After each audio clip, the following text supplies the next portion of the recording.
Hello, I'm David Chaston with 90 at 9, brought to you by interest.co.nz. This week, get everything you need to know in 90 seconds on 9 o'clock with news that oil prices down very sharply today. First up, however, there may be some disappointed dairy derivatives traders today. The NZX futures market has priced good rises in advance of today's dairy auction, but in the end, the gains were very modest. Overall prices were up 1.7% in US dollars and 2.8% in New Zealand dollars. The good gains in whole milk powder prices just didn't materialise, and the great gains for skim milk powder didn't either, although skim milk powder did rise 3.4%. This auction ends a year with a second consecutive rise, but over the whole of 2018, prices are down 6% in US dollars and down 4% in New Zealand dollars. Volumes sold by auction for the year were up 5% to 658,000 tonnes, and that represents only 3% of New Zealand's milk production. Most is sold directly rather than through auction. Elsewhere in major markets, sentiment is holding today ahead of the US Fed rate decision tomorrow, and the pressure is building for them not to follow through with their expected and previously signalled 25 basis points rise. We will know at this time tomorrow. The US bond market is rallying, that is, yields are falling, and the US dollar is slipping. Wall Street is holding, with the S&P 500 up 0.9% in midday trade today. Meanwhile, US housing start data came in a bit better than expected, although the level is 3.6% lower year on year. The expectations weren't very high. Building permit levels are flat. In China, President Xi made an important speech today, promising more openness, but without any specifics yet again. And staying in China, debt pressures are rising. Major corporate bond defaults are surging as regulators move to clean up some of the debt mess.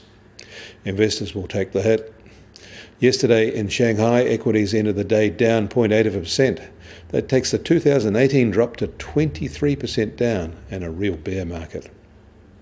And China's holdings of US Treasuries shrank for a fifth consecutive month in October, falling to their lowest point since May 2017, as the country beefs up its measures to support the yuan in the trade war.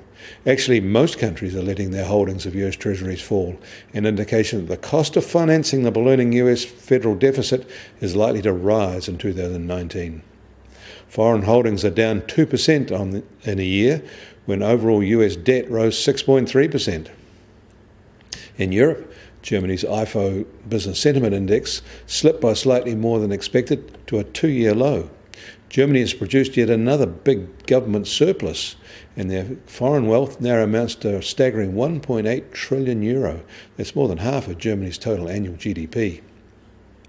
US Treasury 10-year yield is now at 2.83% and sinking another 3 basis points today. Their 2-10 curve is up to just under 17 basis points.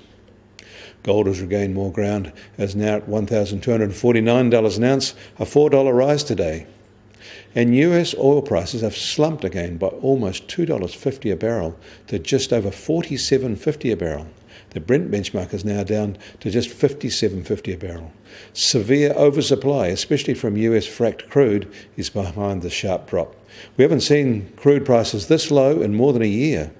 When they were last this low, unleaded 91 discounted at the pump was priced at $1.74 a litre. The Kiwi dollar is now 0.5 cent higher today at 68.5 US cents. On the cross rates, we're up to more than 95.5 Aussie cents and 60.3 Euro cents. That puts the TWI up to 73.2. I'm David Chaston. That was 90 at 9, brought to you by interest.co.nz.